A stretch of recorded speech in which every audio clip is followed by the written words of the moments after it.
Everyone. So জেডাবলই 2026 কিন্তু আর মাত্র 6 উদ্দেশ্য হচ্ছে তুমি প্রথমে আইডেন্টিফাই করে নাও যে তোমার কোন পোরশনটা স্টক দরকার। তো কাট অফের জন্য যদি তোমার ম্যাথস খুব ভালো হয় তাহলে ডেফিনেটলি তোমার ফিজিক্যাল খুব ভালো হবে।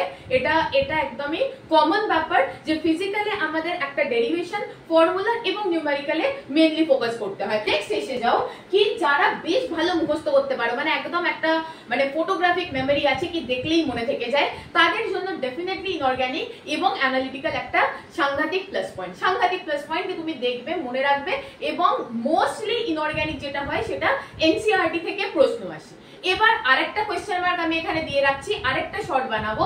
এনসিইআরটি কি করে এরকমও হয় কি একটা প্যারাগ্রাফ আমাকে ক্লাসে পড়াতে গিয়ে হয়তো 45 মিনিটস লেগে গেল কি সেই জায়গাটা মানে এক একটা লাইনকে ডিকোড করতে করতে। তো সেটাও তোমাকে আমি বলে দেবো কি তুমি এনসিইআরটি কিভাবে টার্গেট রাখো কি একটা করে চ্যাপ্টার অ্যাড করার। আর নেক্সট ভিডিওতে আমি তোমাকে এরর বুক সম্বন্ধে বলবো কি এরর বুক কিভাবে বানাতে হয়, এরর বুক ব্যাপারটা কি এবং এটা কিভাবে তৈরি করতে হয়। সো আজকে তুমি একটু নিজের সঙ্গে বসে ঠিক করে নাও যে কোন দুটোকে তুমি বেশি ফোকাস করবে। চারটেকেই ইকুয়ালি ফোকাস আমি করতে বারণ করি, দুটো বা তিনটেকে খুব ভালোভাবে ফোকাস করো, একটাকে মোটামুটি সাপোর্টিভ রাখো কি ইজি কোয়েশ্চেন এলে তুমি খেলে বেরিয়ে যেতে পারবে। তো wait for the next short, এটাতে কিন্তু আমি তোমাদের এনসিইআরটি ডিকোড করব এবং এটাও বলবো কি অর্গানিকের মেকানিজম এবং নেম রিঅ্যাকশন কি করে তুমি করতে পারবে। Thanks for watching.